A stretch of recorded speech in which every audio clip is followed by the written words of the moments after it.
Dans les registres oubliés d'une plantation coloniale française des Antilles, un acte notarié, daté de 1768, mentionne le transfert d'une femme blanche, épouse légitime d'un planteur, vers les quartiers des esclaves.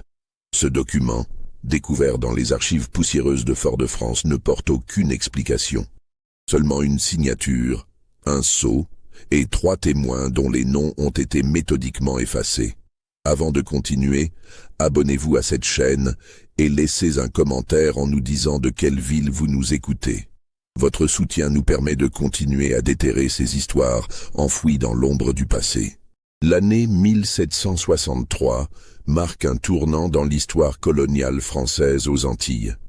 La guerre de 7 ans vient de s'achever, et le traité de Paris redistribue les territoires comme des cartes dans une partie de jeu truquée.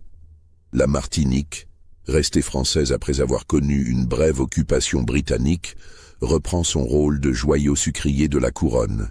Les plantations s'étendent comme des tumeurs sur les flancs verdoyants de l'île, chacune constituant un petit royaume où le maître blanc règne en monarque absolu. C'est dans ce contexte que la plantation Saint-Lazare, située dans les hauteurs brumeuses du nord de l'île, loin de la capitale et de ses regards inquisiteurs, connaît une prospérité troublante.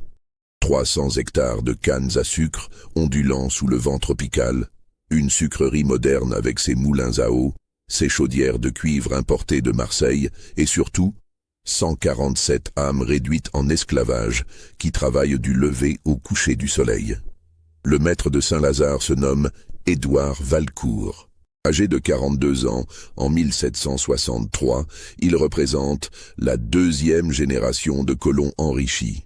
Son père, armateur marseillais reconverti dans le commerce triangulaire, avait acheté ses terres en 1728, alors que l'île connaissait encore les affres de ses premiers développements. Édouard a hérité non seulement d'une fortune considérable, mais aussi d'une réputation de dureté impitoyable envers sa main-d'œuvre servile. Les témoignages fragmentaires qui subsistent dans les correspondances privées de l'époque le décrivent comme un homme de stature imposante, le visage marqué par les excès du climat tropical et du rhum, les yeux d'un bleu délavé qui semble toujours jugé et condamné.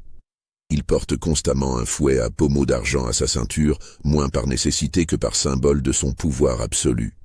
Les quelques visiteurs qui ont séjourné à Saint-Lazare évoquent dans leurs journaux un malaise indéfinissable qui imprègne la propriété.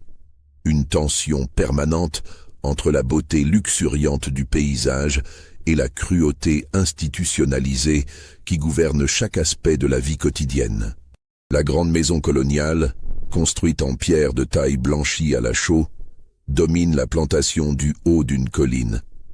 Ses galeries à colonnades offrent une vue panoramique sur les champs de canne et, au-delà, sur la mer des Caraïbes, dont les eaux turquoises contrastent violemment avec l'enfer quotidien de ceux qui travaillent sous le fouet du soleil. À l'intérieur, les pièces vastes et fraîches abritent un mobilier importé de France, des tapisseries flamandes, une bibliothèque garnie d'ouvrages philosophiques que personne ne lit et une collection impressionnante d'armes à feu exposées dans le grand salon comme autant de menaces silencieuses. Marguerite Valcourt, née de Villiers, est arrivée de France en 1758 pour épouser Édouard dans le cadre d'un arrangement entre familles de négociants. Les lettres qu'elle adressait à sa mère durant les premiers mois de son mariage, retrouvées dans les archives familiales de Nantes, révèlent une jeune femme de 23 ans, confrontée à un monde dont elle n'avait aucune conception. Elle décrit avec une naïveté poignante la chaleur étouffante, les moustiques, la langue créole qu'elle ne comprend pas, et surtout, la violence quotidienne qu'elle découvre avec horreur. Mais le ton de ses lettres change progressivement. Après 1760, elles se font plus rares, plus prudentes. Elle ne parle plus des esclaves, ne mentionne plus les punitions auxquelles elle assiste malgré elle. Ses descriptions se limitent au climat, aux réceptions données pour les autres planteurs, aux nouvelles robes qu'elle fait confectionner. Puis, en 1762, les lettres cessent complètement. Marguerite est décrite par les rares témoins de l'époque comme une femme de forte corpulence, ce qui à l'époque constituait paradoxalement un signe de statut et de prospérité dans les milieux coloniaux aisés. Sa silhouette généreuse contrastait avec la maigreur des esclaves affamés, renforçant visuellement la hiérarchie sociale brutale qui structurait la plantation. Elle mesurait près d'1,70 m, taille considérable pour une femme de son époque, et son poids dépassait probablement les 100 kg selon les standards de corsetage décrits dans les inventaires après décès. Dans ce monde régi par la violence et la terreur quotidienne, un homme se distingue par sa condition particulière qui le place dans une zone d'ombre entre l'humanité reconnue et l'asservissement total. Les registres de la plantation l'identifient simplement comme « Petit Jacques », sans patronyme, sans origine précise. Les inventaires le décrivent avec cette froideur administrative qui caractérise les documents de l'époque. Nègre créole, affligé de nanisme, âgé d'environ 28 ans, habile aux travaux domestiques de la grande maison. Jacques mesure à peine 1,20 m. Sa condition physique, rare parmi la population servile de la plantation, lui a paradoxalement évité les travaux mortels des champs de canne pour le cantonner aux tâches domestiques de la grande maison. Il sert à table, entretient les appartements, aide aux cuisines sous la supervision du cuisinier en chef. Sa petite taille en fait une présence presque invisible, un meuble humain que les Valcourt et leurs invités mentionnent à peine dans leurs conversations, comme si sa différence physique le rendait transparent.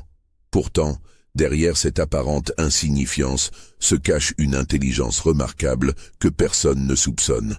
Jacques a appris à lire en observant les leçons que recevait autrefois le fils aîné des Valcourt, mort de fièvre jaune à 12 ans en 1756.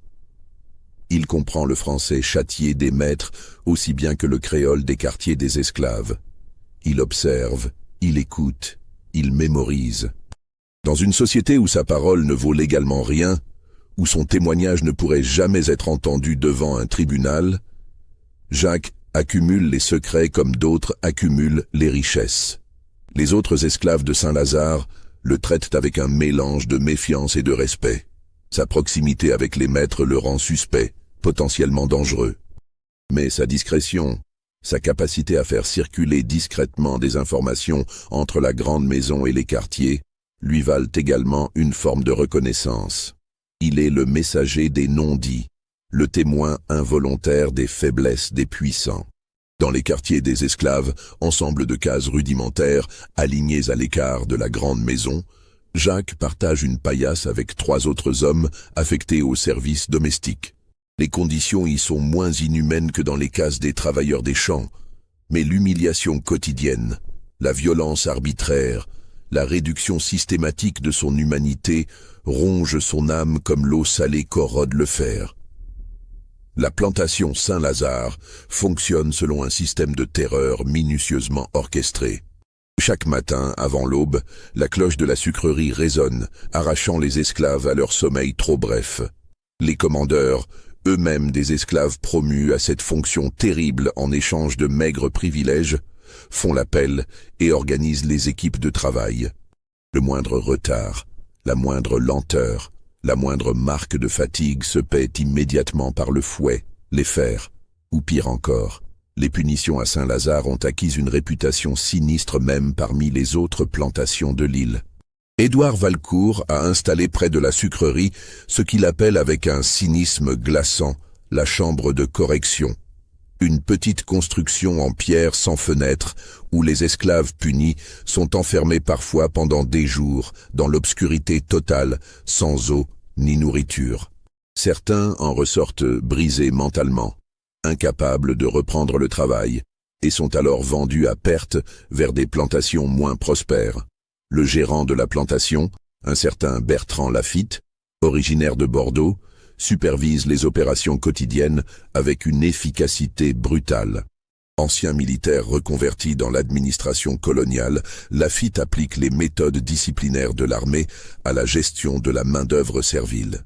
Il tient un registre méticuleux des punitions infligées, notant avec une précision administrative horrifiante le nombre de coups de fouet, la durée des enfermements, les privations de nourriture imposées. Ce registre, partiellement conservé, révèle une escalade constante de la violence entre 1760 et 1768. Les quelques planteurs voisins qui entretiennent des relations commerciales avec Valcourt notent dans leur correspondance privée un changement progressif dans l'atmosphère de Saint-Lazare. La plantation, déjà réputée pour sa sévérité, semble glisser vers quelque chose de plus sombre encore. Les esclaves qu'on aperçoit lors des rares visites semblent plus maigres, plus terrifiés. Les silences deviennent pesants. Même parmi les colons habitués aux cruautés ordinaires du système esclavagiste, certains commencent à trouver Saint-Lazare inquiétante. L'hiver de 1766 apporte avec lui une série d'événements qui vont transformer imperceptiblement l'équilibre déjà précaire de Saint-Lazare. En novembre, une épidémie de dysenterie frappe la plantation, emportant en 3 semaines 22 esclaves, principalement des enfants et des personnes âgées. Les pertes économiques sont considérables, mais c'est surtout l'atmosphère générale qui s'en trouve affectée. Une peur sourde s'installe, un sentiment diffus que quelque chose de mauvais plane sur la propriété. Édouard Valcourt réagit avec une paranoïa croissante.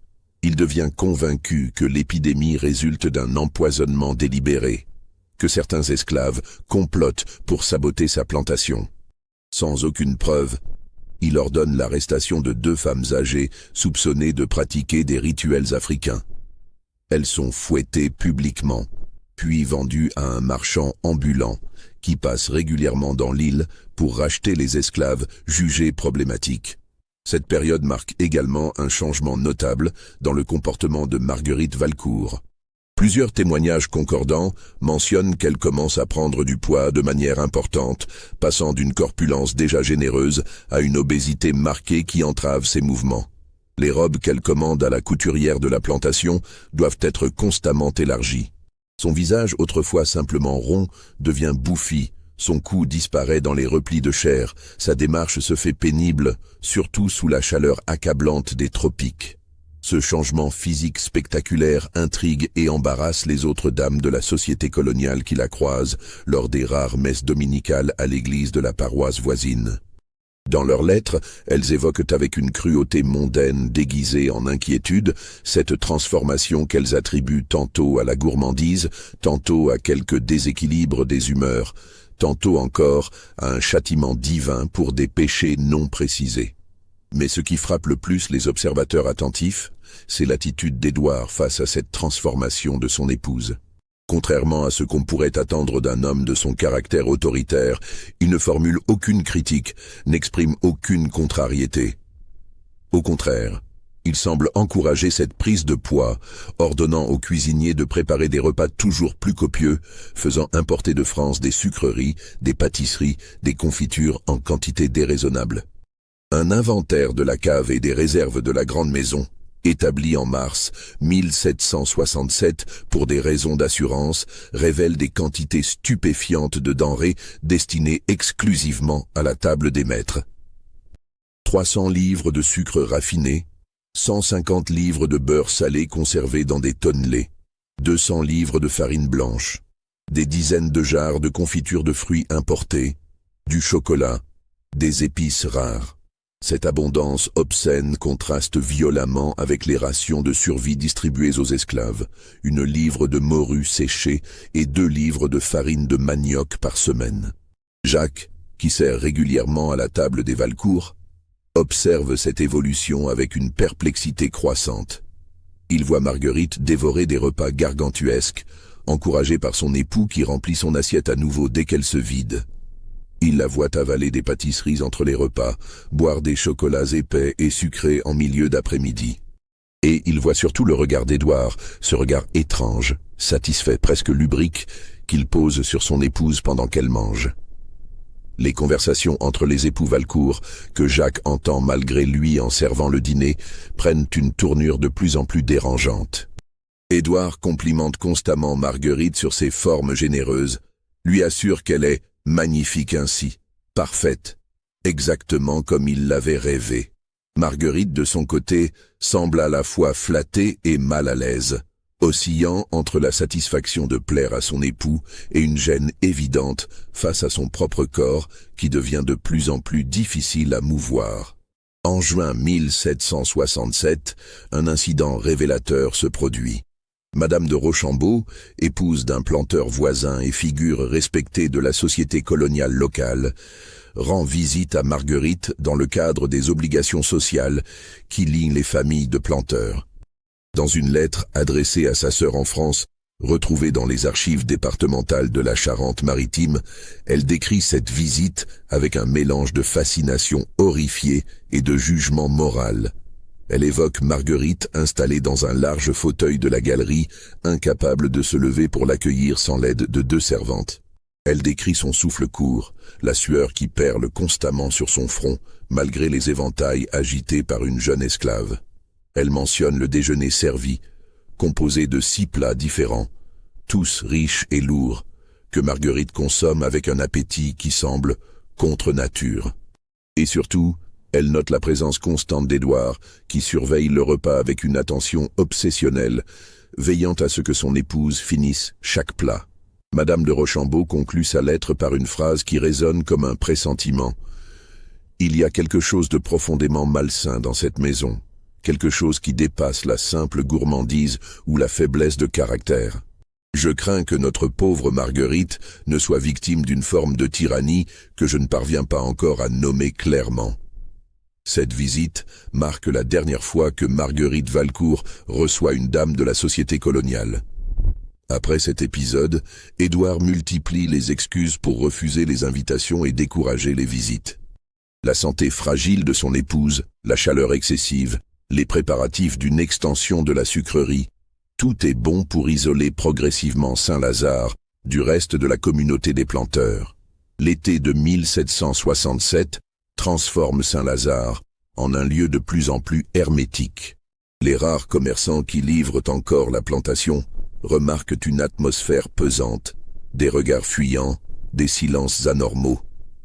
Les esclaves qui auraient pu témoigner de ce qui se passe réellement dans la grande maison sont trop terrorisés pour parler, même entre eux. La peur d'être dénoncés, vendus ou pire, les maintient dans un mutisme prudent. Jacques, cependant, continue d'observer. Sa position particulière lui donne accès à des scènes que personne d'autre ne peut voir. Il assiste aux repas quotidiens qui deviennent des rituels de plus en plus étranges. Édouard ne mange presque plus lui-même, se contentant de regarder Marguerite consommer d'énormes quantités de nourriture. Il commente chaque bouchée, l'encourage, la félicite. Parfois, il pose sa main sur le ventre distendu de son épouse, comme pour évaluer sa croissance, avec un sourire satisfait. Les nuits à Saint-Lazare deviennent le théâtre de bruits troublants. Des gémissements qui ne sont ni de douleur ni de plaisir, mais quelque chose d'intermédiaire, résonnent depuis la chambre principale. Les domestiques qui dorment dans les dépendances attenantes à la grande maison murmurent entre eux, se signent discrètement, évitent de croiser le regard des maîtres le lendemain matin. En septembre, Marguerite ne peut plus quitter son lit sans une assistance considérable. Son poids dépasse désormais probablement les 150 kg. Sa respiration est sifflante, ses chevilles enflées en permanence.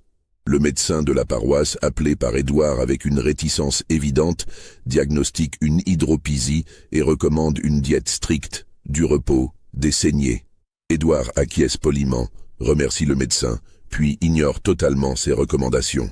Non seulement Marguerite continue de manger en quantités excessives, mais les repas prennent désormais une dimension presque cérémonielle. Édouard ordonne qu'il soit servi uniquement par Jacques, écartant les autres domestiques. Il veut de la discrétion, dit-il, de l'intimité.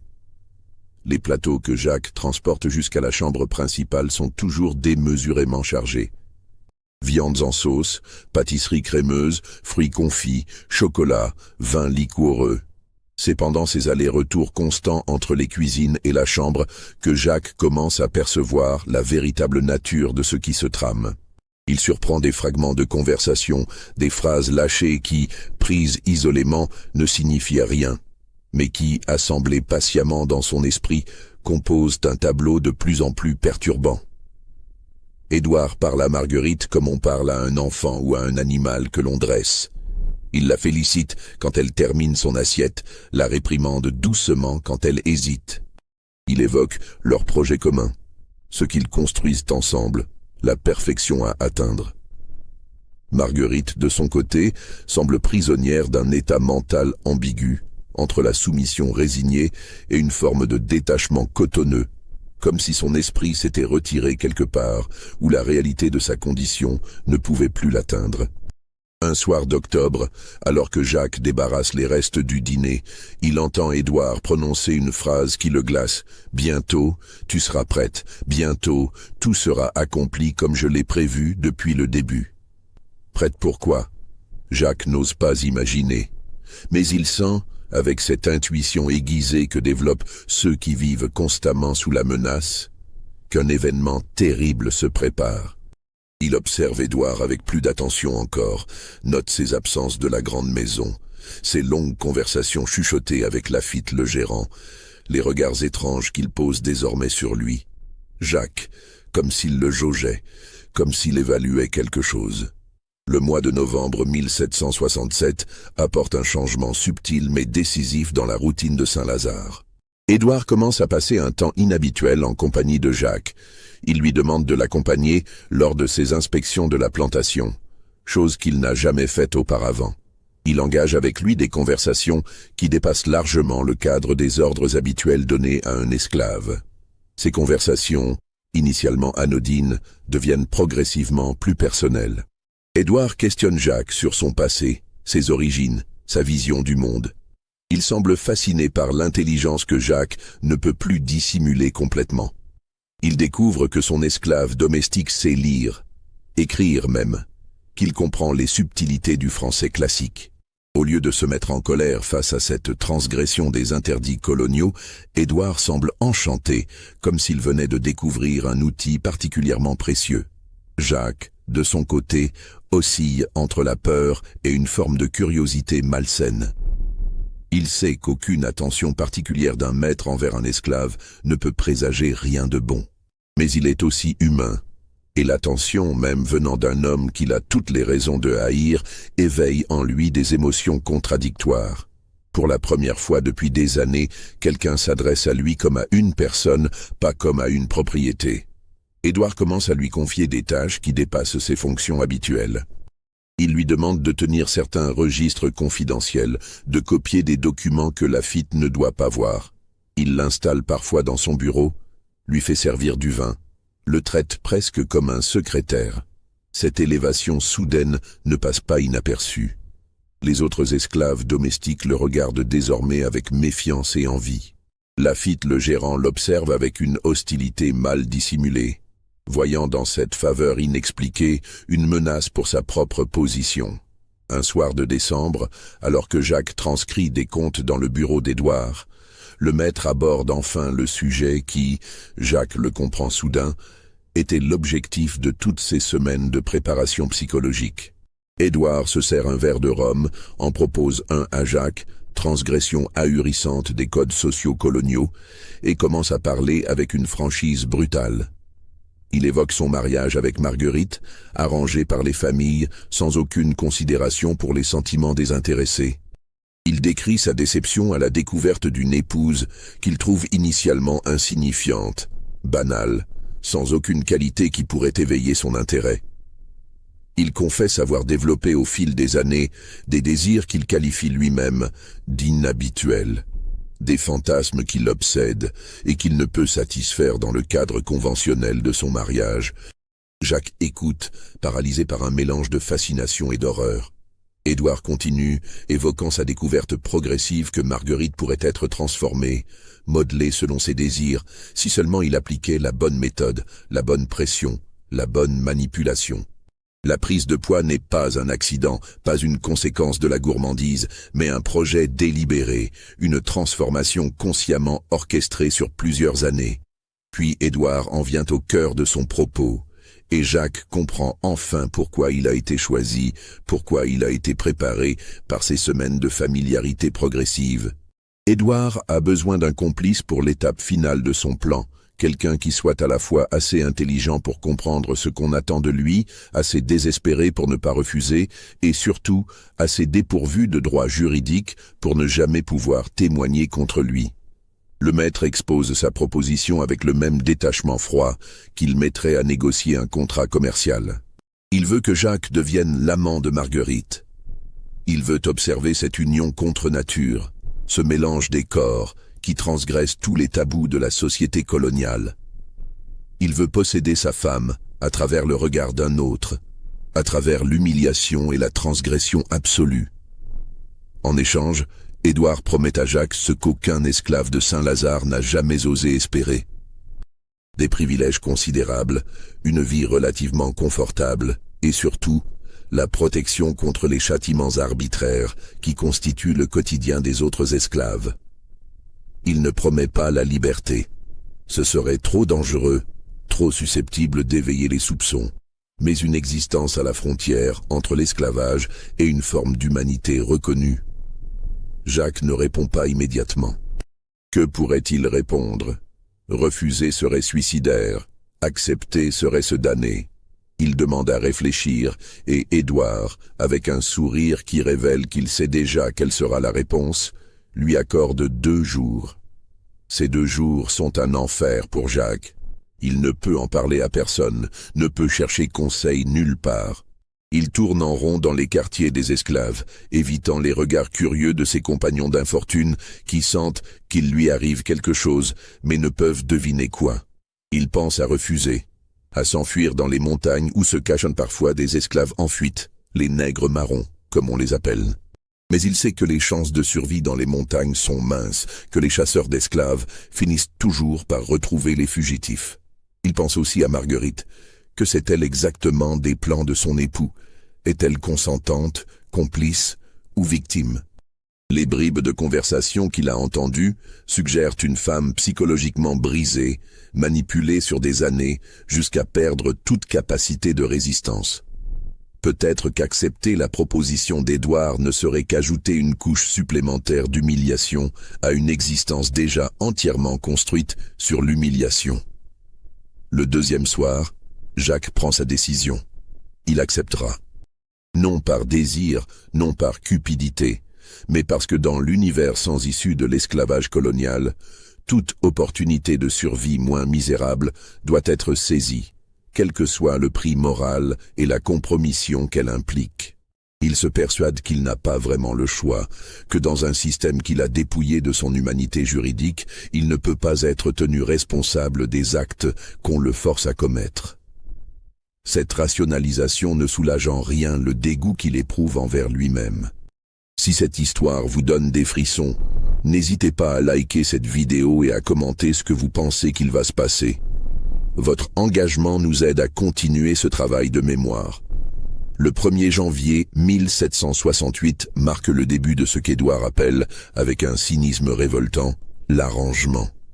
Jacques reçoit l'ordre de se présenter dans les appartements privés des Valcourt chaque soir après le dîner. Une petite chambre adjacente à la chambre principale lui est attribuée, luxe inouï pour un esclave, mais qui sert surtout à le garder à portée de main pour les caprices du maître. La première rencontre intime est un cauchemar que Jacques ne parviendra jamais à effacer de sa mémoire. Marguerite est installée dans le lit conjugal, son corps massif à demi couvert de draps de lin fin. Son visage exprime une confusion totale, un détachement qui suggère qu'elle a été droguée ou qu'elle s'est elle-même dissociée mentalement de ce qui va suivre. Édouard est assis dans un fauteuil près du lit, un verre de rhum à la main, les yeux brillants d'une excitation malade. Il donne des instructions précises, détaillées, obscènes. Il veut tout contrôler, tout orchestrer. Jacques doit accomplir des actes qui le révulsent. Toucher ce corps dont chaque repli de chair semble accuser silencieusement toutes les violences de ce système colonial. Marguerite ne réagit presque pas, se laisse manipuler comme une poupée de chair, émettant parfois de faibles gémissements qui pourraient être de protestation ou de résignation. Impossible à distinguer. Édouard commente chaque geste, chaque mouvement, avec une précision clinique qui transforme l'acte en une sorte d'expérience scientifique perverse. Il prend des notes dans un petit carnet en cuir qu'il garde toujours près de lui, consignant ses observations avec le même sérieux qu'un naturaliste étudiant des spécimens. Cette dimension de documentation froide ajoute une couche supplémentaire d'horreur à une situation déjà insoutenable. Les semaines suivantes établissent une routine cauchemardesque. 3 ou 4 fois par semaine, Jacques est convoqué dans la chambre principale. Les scènes se répètent avec des variations mineures dictées par les fantaisies changeantes d'Édouard. Parfois, le maître exige que Jacques décrive à voix haute ce qu'il ressent, forçant ainsi une verbalisation de l'humiliation qui la rend encore plus concrète, plus réelle. D'autres fois, il impose des positions spécifiques, des durées précises, transformant l'intimité en performance chronométrée. Marguerite, de son côté, semble s'enfoncer de plus en plus profondément dans une sorte de léthargie psychologique. Elle mange toujours autant, encouragée par Édouard qui voit dans sa corpulence croissante l'accomplissement de son fantasme. Elle a dépassé désormais les 170 kilogrammes, son corps devenu si volumineux qu'elle ne peut plus se mouvoir seule. 2 servantes sont affectées exclusivement à ses soins personnels, la lavant, l'habillant, la déplaçant du lit au fauteuil avec des efforts considérables. Jacques observe qu'elle ne parle presque plus. Quand elle prononce quelques mots, c'est généralement pour acquiescer aux instructions de son époux ou pour demander de la nourriture.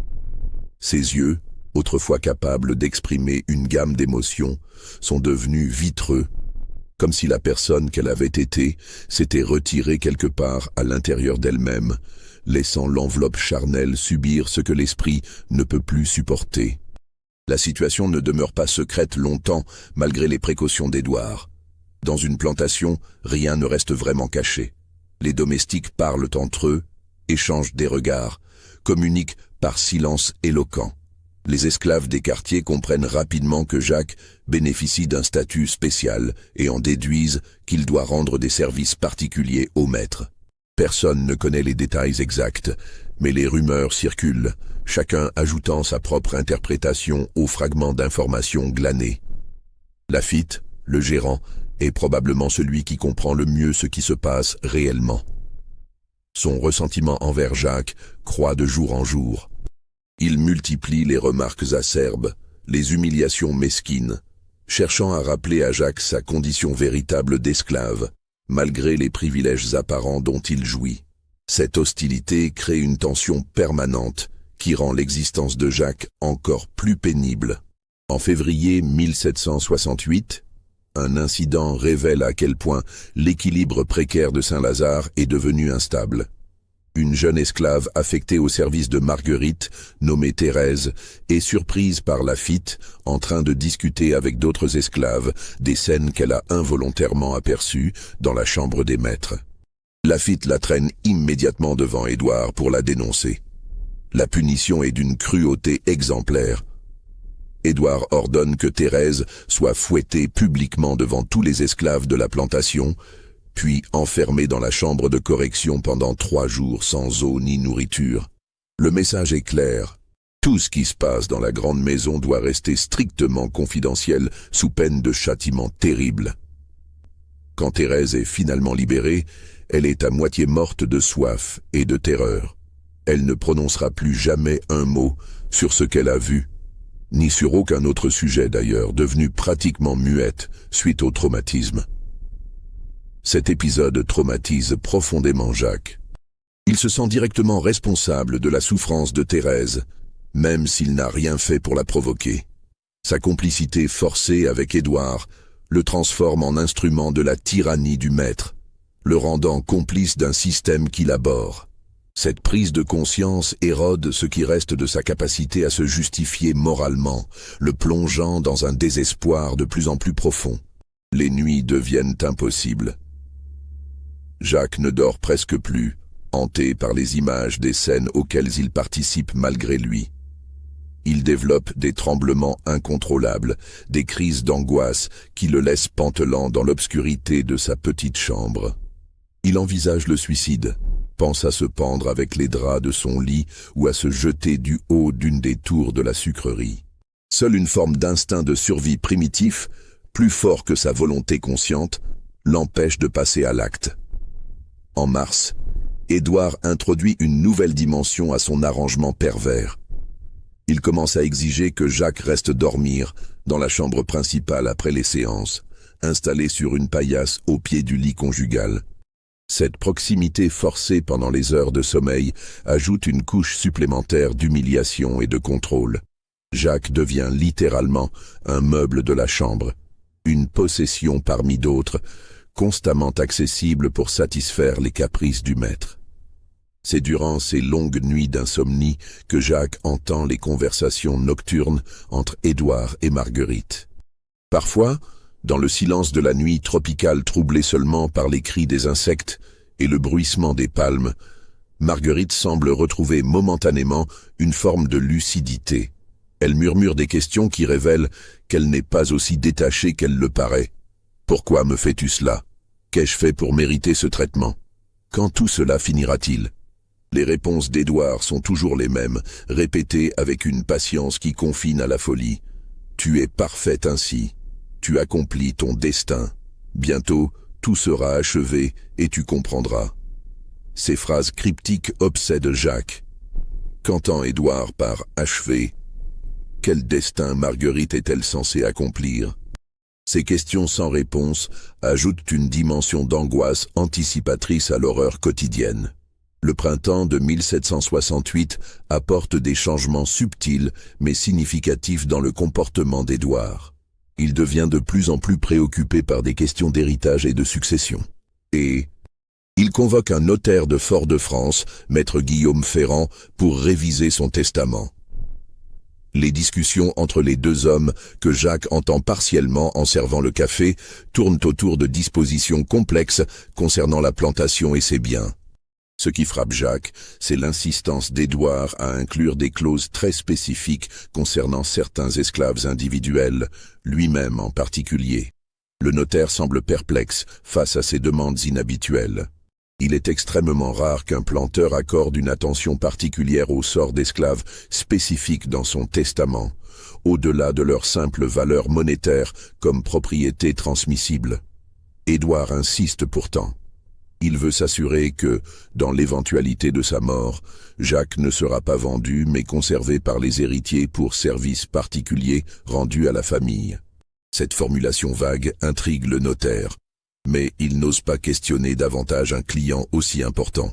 Il rédige les clauses demandées, les fait signer, appose son sceau et repart vers la capitale avec un malaise qu'il confiera plus tard dans son journal personnel, aujourd'hui conservé aux archives territoriales. En avril, Marguerite tombe malade. Ce n'est pas surprenant compte tenu de son état physique extrême. Elle développe des escarres douloureuses sur les parties de son corps constamment en contact avec le matelas. Sa respiration devient de plus en plus laborieuse. Ses chevilles et ses pieds gonflent démesurément, prenant une teinte violacée inquiétante. Le médecin, rappelé en urgence, diagnostique une défaillance cardiaque imminente et prédit qu'elle n'a plus que quelques semaines à vivre si rien n'est fait pour inverser son état. Cette fois encore, Édouard remercie poliment le médecin, le paie généreusement pour son diagnostic, puis ignore totalement ses recommandations. Non seulement il ne réduit pas l'alimentation de Marguerite, mais il semble presque accélérer le processus comme si une échéance approchait qu'il devait absolument respecter. Les repas deviennent encore plus copieux, plus fréquents. Jacques doit maintenant monter des plateaux toutes les 2 heures, de l'aube jusqu'à tard dans la nuit. Marguerite mange avec une sorte d'automatisme mécanique, sans plaisir apparent, simplement parce qu'on place la nourriture devant elle et qu'Édouard l'encourage de cette voix douce, hypnotique, qu'il a perfectionnée au fil des mois. Elle est devenue une machine à ingurgiter, un corps sans volonté propre entièrement soumis aux instructions externes. Le 23 mai 1768, une date que Jacques n'oubliera jamais, Édouard annonce que le moment est venu. Il ne précise pas de quoi il parle, mais son excitation est palpable. Il passe la journée dans un état d'agitation fébrile, vérifiant des détails incompréhensibles pour Jacques, donnant des ordres contradictoires aux domestiques, s'enfermant dans son bureau pour rédiger de longs documents qu'il cachait ensuite soigneusement. Le soir venu, il convoque Jacques dans la chambre principale plus tôt que d'habitude. Marguerite est installée dans le lit, son corps massif formant une montagne de chair sous les draps blancs. Sa respiration est sifflante, pénible. Ses yeux sont à moitié fermés, comme si maintenir ses paupières ouvertes demandait un effort surhumain.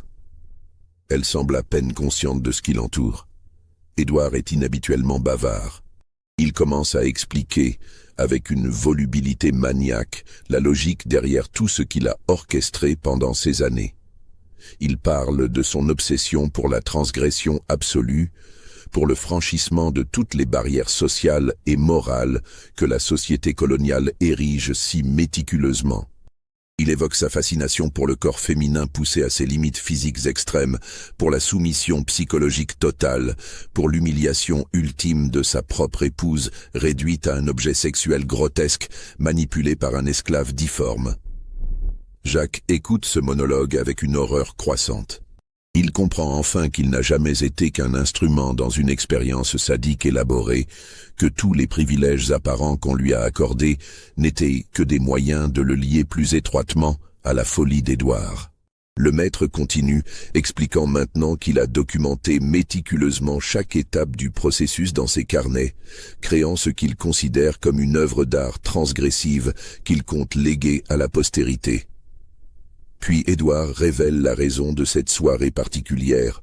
Il a décidé que l'expérience a atteint son point culminant, que Marguerite est exactement là où il voulait qu'elle soit, au bord de la mort, complètement brisée, réduite à une masse de chair sans volonté. Il veut maintenant une dernière scène, une apothéose finale qui achèvera son œuvre. Il donne à Jacques des instructions précises, encore plus dégradantes que tout ce qui a précédé. Jacques refuse. Pour la première fois depuis le début de cet arrangement infernal, il trouve en lui le courage de dire non. Il ne peut plus, ne veut plus continuer. Peu importe les conséquences, peu importe la punition qui l'attend, il ne peut plus être complice de cette folie. La réaction d'Édouard est surprenante. Au lieu de la rage attendue, il sourit.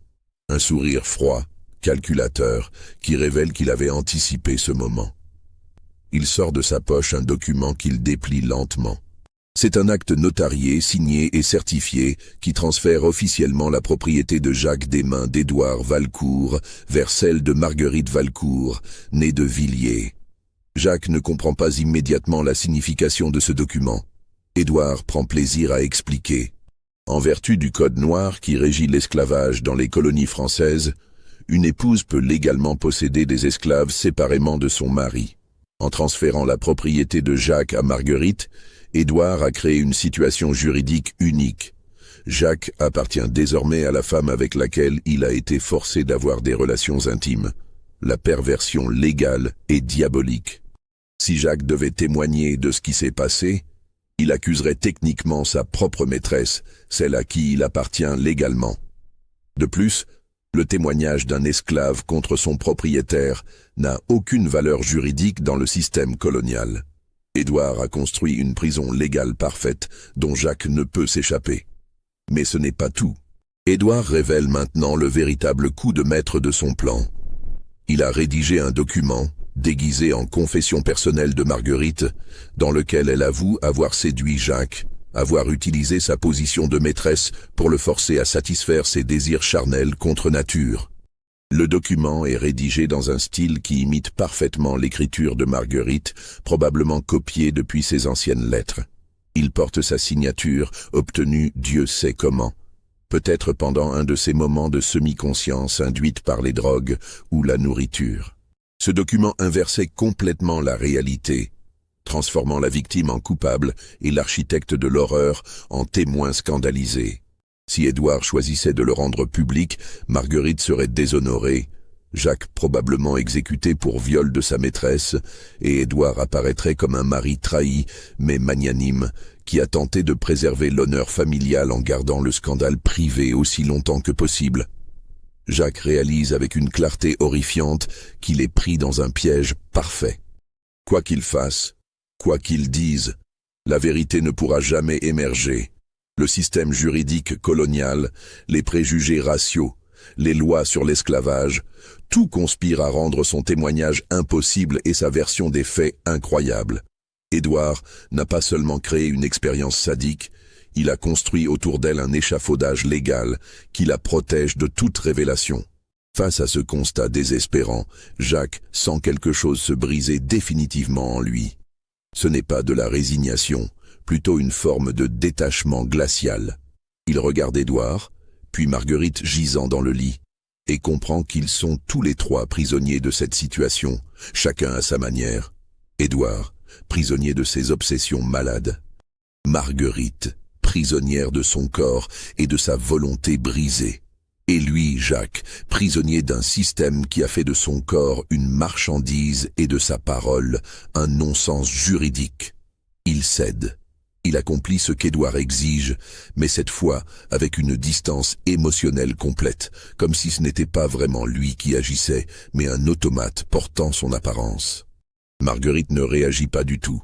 Peut-être vraiment inconsciente maintenant, peut-être simplement partie dans un endroit mental où rien ne peut plus l'atteindre. Édouard observe, prend ses notes habituelles, mais même lui semble sentir que quelque chose a changé, que la dynamique qui alimentait son fantasme s'est rompue. La scène se termine dans un silence pesant, sans la satisfaction malsaine qui caractérisait d'habitude ces moments. Les jours suivants sont étranges. Marguerite ne mange presque plus, comme si le fil invisible qui la maintenait dans cette routine compulsive s'était soudainement rompu. Édouard semble désorienté, presque paniqué face à ce changement inattendu.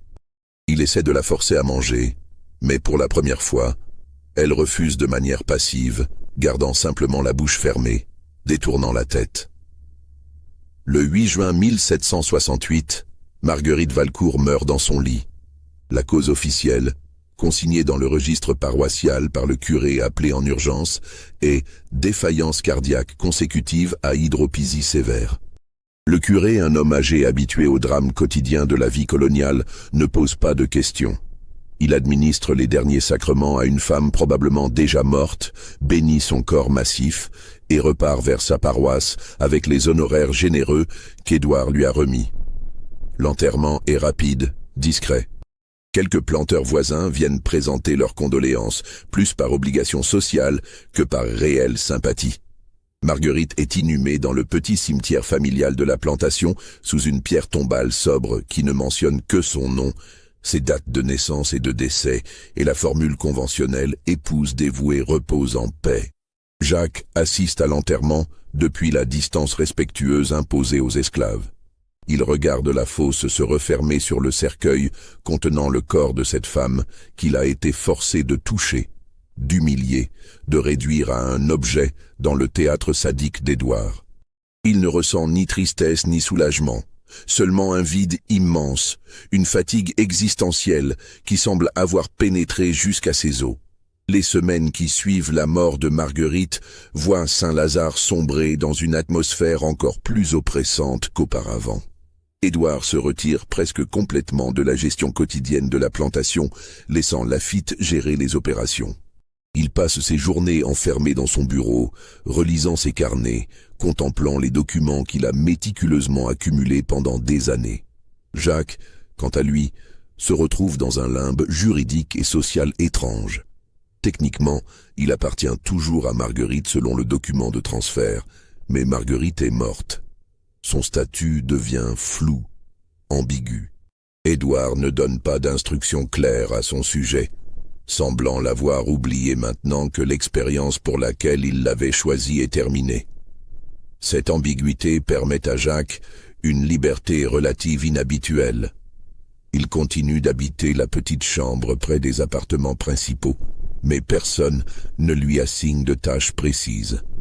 Les autres domestiques l'évitent, incertains de son statut, craignant peut-être d'être associés à lui. Laffitte le regarde avec une hostilité mal dissimulée mais ne le punit pas, probablement retenu par la crainte qu'Édouard ne réagisse mal à tout traitement brutal de celui qui fut son instrument favori. En juillet, un événement inattendu bouleverse la routine morbide de Saint-Lazare. Un navire arrive à Fort-de-France transportant Claude de Villiers, frère cadet de feu Marguerite. Informé de la mort de sa sœur avec un retard de plusieurs semaines dû à la lenteur des communications transatlantiques, Il a fait la traversée depuis Nantes pour régler les affaires successorales et s'assurer que l'honneur familial n'a pas été compromis. Claude de Villiers, âgé de 35 ans, est un homme méticuleux, un commerçant prospère doté d'un sens aigu des affaires et d'une méfiance naturelle envers tout ce qui semble anormal. Dès son arrivée à Saint-Lazare, il sent que quelque chose ne va pas. L'atmosphère pesante, les regards fuyants des domestiques, le comportement étrange d'Édouard, tout éveille sa suspicion. Il commence à poser des questions. Il veut voir les dernières lettres de sa sœur, comprendre les circonstances exactes de sa mort, examiner les comptes de la plantation pour s'assurer que son héritage familial a été géré correctement. Édouard, pris au dépourvu par cette intrusion inattendue, essaie de temporiser, d'éluder, de distraire son beau-frère avec des visites de la propriété et des réceptions mondaines. Mais Claude est tenace. Il obtient l'autorisation de consulter les registres paroissiaux, discute avec le médecin qui a traité Marguerite, interroge discrètement certains esclaves domestiques. Peu à peu, des fragments d'informations contradictoires émergent. Le médecin mentionne le poids extraordinaire de Marguerite et l'étrange refus d'Édouard de suivre ses recommandations médicales. Le curé évoque le fait qu'il n'avait pas vu Marguerite à l'église depuis plus d'1 an, ce qui est inhabituel pour une femme de sa condition. Les domestiques, interrogés avec une certaine habileté, laissent échapper des remarques ambiguës sur les arrangements spéciaux de la maison et le petit domestique qui servait exclusivement les maîtres. Claude n'obtient jamais une image complète de ce qui s'est réellement passé. Comment le pourrait-il ? Les véritables témoins sont soit terrorisés au point de ne pouvoir parler, soit juridiquement incapables de témoigner. Mais il en apprend suffisamment pour concevoir un profond malaise, une certitude intuitive que sa sœur a subi quelque chose de terrible dans cette plantation isolée. Il confronte Édouard lors d'une soirée tendue dans le grand salon de Saint-Lazare. Les accusations qu'il formule restent vagues, non par choix, mais par nécessité. Comment accuser quelqu'un de cruauté envers son épouse quand la loi coloniale accorde au mari un pouvoir quasi illimité? Comment parler de dégradation morale quand tous les témoins potentiels sont des esclaves dont la parole ne vaut rien devant un tribunal? Édouard nie tout avec une assurance glaciale. Sa femme était malade, dit-il. Une maladie qui la faisait manger compulsivement malgré tous ses efforts pour l'aider. Sa mort est une tragédie, bien sûr, mais naturelle, conséquence de son état physique. Quant aux rumeurs sur des arrangements dans la maison, ce ne sont que des commérages malveillants d'esclaves mécontents, des inventions sans fondement. Claude n'a aucun moyen de prouver le contraire. Il pourrait insister, menacer d'un procès, mais il sait que ce serait futile. Le système juridique colonial, les solidarités entre planteurs, le poids social d'Édouard Valcourt, tout joue contre lui. Un procès ne révélerait probablement rien et ruinerait sa propre réputation de commerçant respectable. Il prend néanmoins une décision. Il rachète à Édouard, pour une somme considérable, tous les esclaves qui servaient directement dans la grande maison, incluant Jacques. Officiellement, c'est un achat commercial normal. Officieusement, Claude de Villiers arrache ainsi les témoins potentiels à l'emprise d'Édouard, les mettant à l'abri de toute élimination future qui pourrait servir à effacer définitivement les traces de ce qui s'est passé. Jacques se retrouve donc transféré vers la propriété que Claude possède à Fort-de-France, une maison de commerce beaucoup moins oppressante que la plantation. Claude ne l'interroge jamais directement sur ce qu'il a vu ou vécu à Saint-Lazare, comprenant probablement que les traumatismes sont trop profonds pour être facilement verbalisés. Mais il traite Jacques et les autres avec une relative humanité dans les limites de ce que permet le système esclavagiste. Les années passent.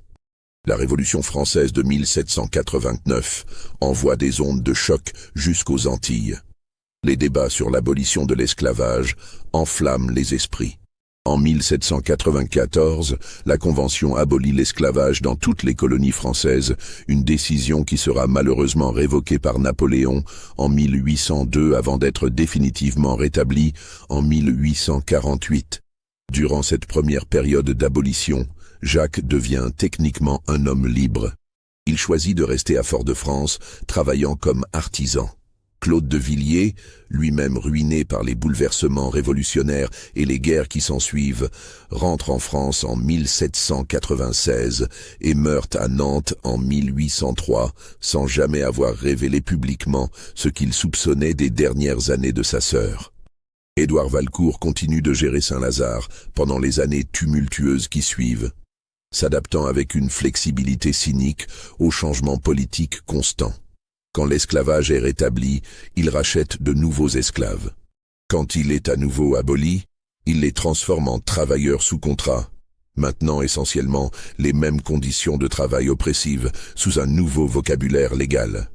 En 1823, Jacques, maintenant âgé de 83 ans selon les estimations, dicte à un jeune clerc une confession détaillée de ce qu'il a vécu à Saint-Lazare entre 1767 et 1768. Ce document, jamais publié de son vivant, constitue l'un des rares témoignages directs d'esclaves sur les abus psychologiques et sexuels perpétrés dans les plantations coloniales. Il est aujourd'hui conservé aux archives départementales de la Martinique, classifié sous une référence obscure qui explique pourquoi il n'a jamais reçu l'attention des historiens qu'il mériterait. Jacques y décrit avec une précision douloureuse tout ce qu'il a été forcé de faire, tout ce qu'il a observé, et surtout le piège juridique et psychologique parfait dans lequel Édouard Valcourt les avait tous enfermés. Il y exprime également quelque chose de rare dans les témoignages d'esclaves. Un questionnement moral profond sur sa propre complicité forcée, sa culpabilité malgré l'absence de choix véritable. La manière dont le système esclavagiste détruisait non seulement les corps mais aussi les âmes, transformant les victimes en instruments de leur propre dégradation. Le manuscrit se termine par ces mots, traduits ici du créole français, dans lequel ils ont été rédigés. « Je meurs sans avoir obtenu justice. Madame Marguerite est morte sans avoir été vengée. Édouard Valcourt vivra probablement encore longtemps et mourra peut-être respecté.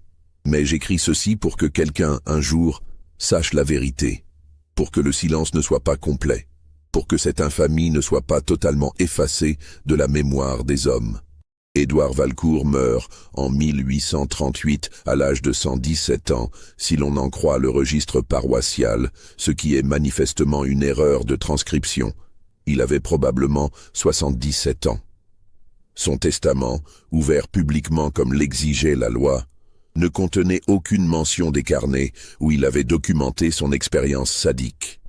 Ces carnets, s'ils ont jamais existé autrement que dans son esprit malade, n'ont jamais été retrouvés. La plantation Saint-Lazare passa entre différentes mains durant le XIXe siècle, perdant progressivement de sa prospérité à mesure que l'économie sucrière antillaise déclinait face à la concurrence de la betterave européenne. Les bâtiments furent abandonnés dans les années 1870, puis progressivement envahis par la jungle tropicale. Aujourd'hui, seules quelques ruines subsistent, visitées occasionnellement par des randonneurs ignorant l'histoire sombre du lieu. Le document rédigé par l'acte notarié de 1768, celui qui transférait la propriété de Jacques à Marguerite, fut découvert en 1987 lors d'un inventaire systématique des archives coloniales de Fort-de-France. Son existence, confirmée par les sceaux et signatures authentiques, pose aux historiens une question troublante. Pourquoi un planteur effectuerait-il un tel transfert de propriété d'un esclave spécifique à son épouse quelques mois seulement avant la mort de cette dernière? Les quelques historiens qui ont examiné ce document ont proposé diverses interprétations, aucune pleinement satisfaisante. Certains suggèrent des raisons fiscales complexes, d'autres évoquent un caprice inexpliqué. Aucun n'a fait le lien avec le témoignage de Jacques, enterré dans une section différente des archives, sous une classification qui le rend pratiquement invisible aux recherches conventionnelles. En 1992, une chercheuse française travaillant sur les structures familiales dans les plantations coloniales, Marie-Christine Dubois, tomba par hasard sur le témoignage de Jacques alors qu'elle explorait systématiquement les documents non catalogués des archives martiniquaises. Elle fut la première à établir la connexion entre ce témoignage, le document de transfert de propriété et plusieurs autres pièces éparses. Les lettres de Marguerite à sa mère, le journal personnel du notaire Ferrand, les correspondances de Madame de Rochambeau. Dubois rédigea un article académique détaillant ses découvertes, publié dans une revue spécialisée d'histoire coloniale à diffusion confidentielle. L'article suscita peu d'attention, noyé dans le flux constant de publications universitaires. Quelques historiens spécialisés le lurent, certains furent troublés par les implications, mais aucun ne chercha à approfondir davantage. L'histoire était trop sombre, trop dérangeante, trop difficile à vérifier de manière absolument certaine. Car c'est là le terrible génie du crime parfait conçu par Édouard Valcourt. Même découvert, même documenté, il reste invérifiable selon les standards de preuve historique rigoureux. Le témoignage de Jacques pourrait être un faux, une invention, une exagération. Les autres documents peuvent être interprétés différemment.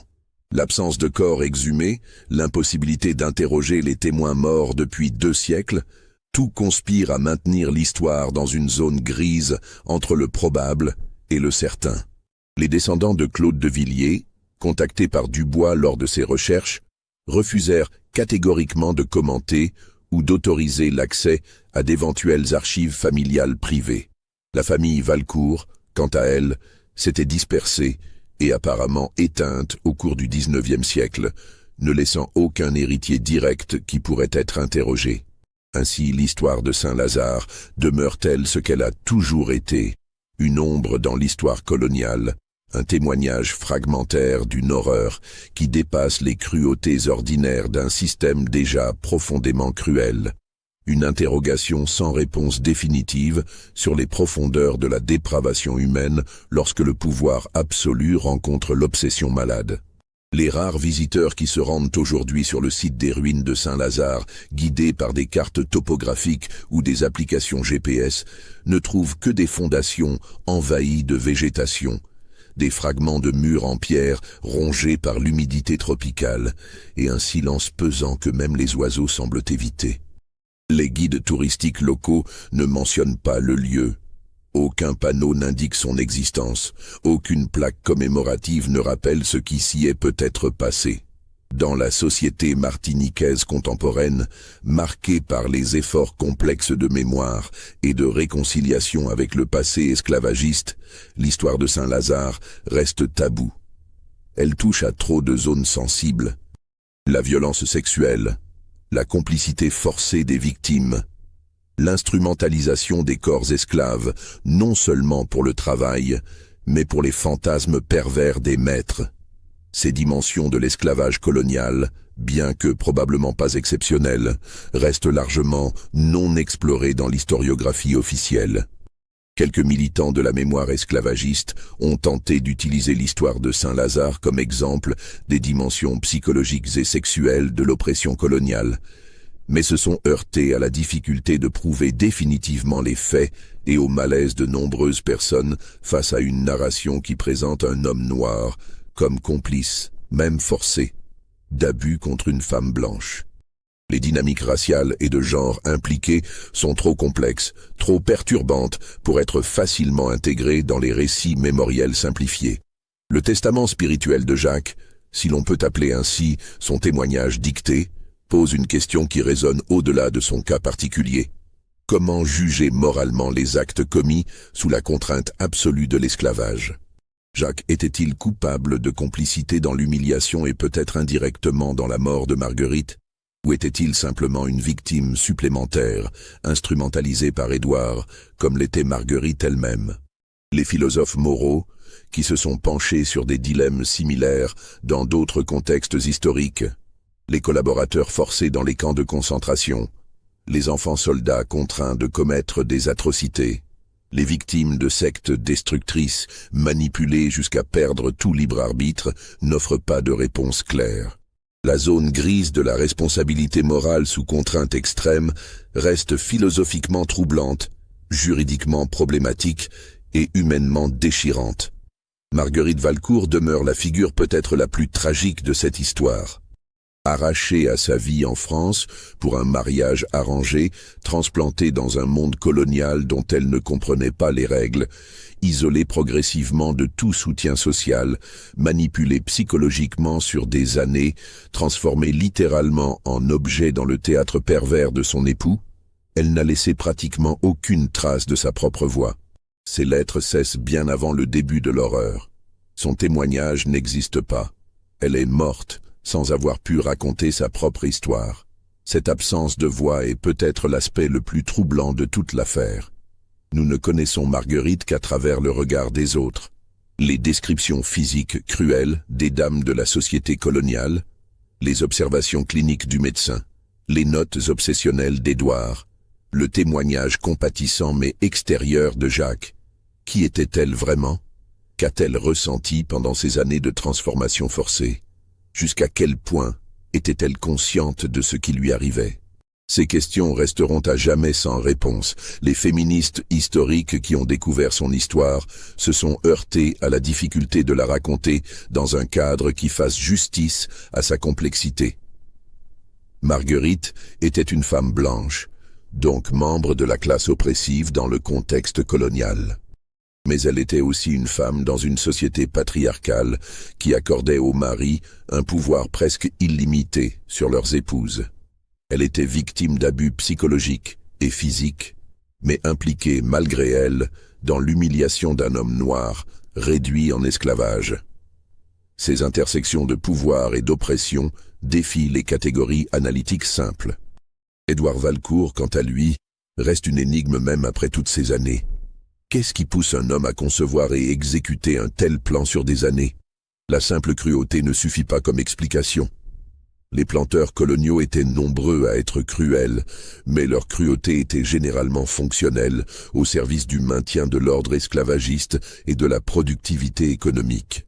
La cruauté d'Édouard était différente, élaborée, obsessionnelle, presque artistique dans sa conception. Les quelques psychologues qui ont examiné le cas, sur la base des documents disponibles, ont proposé diverses interprétations.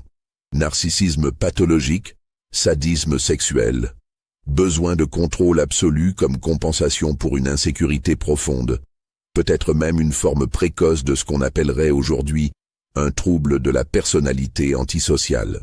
Mais ces étiquettes diagnostiques, appliquées rétrospectivement à travers les siècles, éclairent-elles vraiment quelque chose ou servent-elles simplement à catégoriser l'incompréhensible pour se rassurer? Une dimension troublante supplémentaire apparaît quand on considère qu'Édouard n'était probablement pas unique. Les archives coloniales, quand on les examine systématiquement avec un œil attentif aux indices discrets, révèlent d'autres cas suggérant des abus similaires. Des épouses mystérieusement recluses, des esclaves domestiques aux statuts ambigus, des décès de femmes blanches dans des circonstances vaguement expliquées. Saint-Lazare n'était peut-être qu'un exemple particulièrement bien documenté d'une pathologie plus répandue, rendue possible par la structure même du pouvoir colonial qui créait des espaces de tyrannie privés pratiquement inviolables. Le système des plantations, avec son isolement géographique, son absence de surveillance externe effective, et son attribution au maître d'un pouvoir quasi illimité, non seulement sur les esclaves mais aussi, de facto, sur tous les membres de leur maisonnée, créait les conditions parfaites pour les abus les plus extrêmes.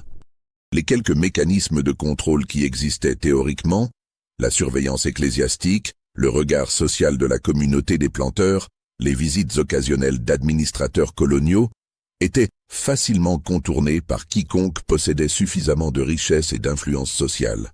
En ce sens, l'histoire de Saint-Lazare n'est pas seulement celle d'un homme malade et de ses victimes.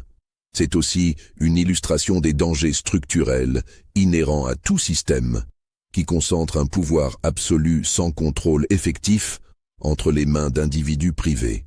Le colonialisme et l'esclavage ont créé des milliers de petits royaumes où les maîtres pouvaient satisfaire tous leurs caprices, y compris les plus destructeurs, avec une impunité pratiquement garantie. Cette dimension systémique rend l'histoire encore plus perturbante. Édouard Valcourt n'était pas un monstre aberrant, surgissant dans une société par ailleurs normale. Il était le produit d'un système qui produisait des monstres, qui récompensait la cruauté, qui protégeait les abus, qui étouffait les témoignages. Combien d'autres Édouards ont existé dans les plantations des Antilles, de Louisiane, du Brésil, de toutes les régions où l'esclavage colonial a prospéré? Combien d'autres Marguerite et d'autres Jacques ont souffert dans le silence, sans jamais laisser même les fragments de témoignages qui nous permettent aujourd'hui de reconstituer partiellement l'horreur de Saint-Lazare? Ces questions dépassent largement le cadre d'une histoire individuelle pour toucher aux défis fondamentaux de l'histoire et de la mémoire. Comment raconter les crimes qui n'ont laissé aucune trace, ou seulement des traces si fragmentaires qu'elles permettent le doute? Comment faire justice aux victimes dont les voix ont été systématiquement étouffées? Comment éviter que l'impossibilité de la preuve absolue ne serve à minimiser ou nier les horreurs réelles? L'article de Marie-Christine Dubois se terminait par une réflexion qui mérite d'être citée. L'histoire de Saint-Lazare nous rappelle que les archives coloniales sont autant définies par leur silence que par leur contenu explicite. Derrière chaque document bureaucratique froid, un acte de transfert d'esclaves, un certificat de décès, un inventaire de biens, peuvent se cacher des tragédies humaines d'une profondeur insoupçonnable. Notre devoir d'historien n'est pas seulement de lire ce qui est écrit, mais d'écouter ce qui a été tu, de voir ce qui a été caché, de restituer autant que possible les voix de ceux que le système a rendus muets. Le cimetière familial de Saint-Lazare, où Marguerite fut enterrée en 1768, a depuis longtemps disparu sous la végétation. Les pierres tombales, probablement en calcaire local, se sont désagrégées sous l'action combinée de la pluie acide, de la chaleur tropicale et des racines d'arbres géants. Aucune croix ne marque plus l'emplacement où repose le corps qui fut le théâtre involontaire d'une des expériences les plus cruelles de l'histoire coloniale. Jacques, mort en 1823, fut probablement enterré dans le cimetière communal de Fort-de-France, réservé aux gens de couleur libre, une catégorie intermédiaire dans la hiérarchie raciale complexe des colonies post-révolutionnaires. Ce cimetière fut détruit dans les années 1880 pour faire place à une extension urbaine, et les restes de ses occupants furent transférés dans une fosse commune anonyme. Ainsi, même dans la mort, les victimes de Saint-Lazare furent effacées, rendues invisibles, réduites au néant. Seuls les documents subsistent, éparpillés dans différents dépôts d'archives, fragmentaires, ambigus, suffisants pour suggérer l'horreur mais insuffisants pour la prouver au-delà de tout doute raisonnable. Et c'est peut-être le dernier triomphe posthume d'Édouard Valcourt. Même découvert, son crime reste contestable. Son histoire peut être niée, ses victimes peuvent être accusées d'avoir menti ou exagéré. Dans le climat actuel de débats passionnés sur la mémoire coloniale, sur les réparations, sur la manière dont les sociétés contemporaines doivent se confronter aux crimes de leurs ancêtres, l'histoire de Saint-Lazare occupe une place inconfortable. Elle est trop extrême pour être représentative, mais trop documentée pour être ignorée. Elle révèle des dimensions de l'oppression coloniale que beaucoup préféreraient ne pas examiner de trop près. Elle complique les récits simples, introduit des nuances troublantes dans les catégories morales claires. Et pourtant, c'est précisément cette complexité inconfortable qui fait de l'histoire de Saint-Lazare un témoignage essentiel. L'histoire vraie n'est jamais simple, jamais confortable, jamais facilement réductible à des leçons morales univoques. Les vraies tragédies humaines sont toujours plus compliquées, plus ambiguës, plus difficiles à juger que les récits moralisateurs ne voudraient le suggérer. La plantation Saint-Lazare a disparu. Ses bâtiments sont en ruine. Ses habitants sont tous morts depuis longtemps. Les témoins directs se sont tus pour l'éternité. Mais l'écho de ce qui s'est passé là-bas entre 1766 et 1768 continue de résonner, posant des questions que nous ne pouvons pas complètement répondre, mais que nous ne devons pas cesser de poser. Combien d'autres Saint-Lazare ont existé dans l'histoire coloniale? Combien d'autres victimes n'ont jamais pu témoigner? Combien d'autres crimes ont été parfaitement effacés, ne laissant même pas les fragments d'archives qui nous permettent aujourd'hui de reconstituer partiellement cette histoire. Ces questions n'ont pas de réponse définitive, mais elles nous rappellent l'immense violence structurelle qui sous-tendait le système colonial et esclavagiste, une violence qui allait bien au-delà de la simple exploitation économique pour toucher aux dimensions les plus intimes et les plus destructrices de l'existence humaine. L'histoire de Saint-Lazare est une histoire sans justice, sans rédemption, sans résolution satisfaisante. Marguerite est morte humiliée et brisée. Jacques a survécu, mais a porté le poids de sa complicité forcée jusqu'à sa mort. Édouard a probablement vécu et est mort sans jamais affronter les conséquences de ses actes. Le système qui a rendu tout cela possible a continué pendant des décennies encore, avant d'être finalement aboli. Et même après l'abolition, ces séquelles ont continué de marquer les sociétés post-coloniales pendant des générations. C'est une histoire sombre, troublante, qui ne se termine pas par la victoire du bien sur le mal, mais par le constat accablant que parfois, le mal triomphe, que parfois les victimes ne sont jamais vengées, que parfois, l'histoire ne rend pas justice. C'est précisément pour cela qu'elle mérite d'être racontée, répétée, examinée.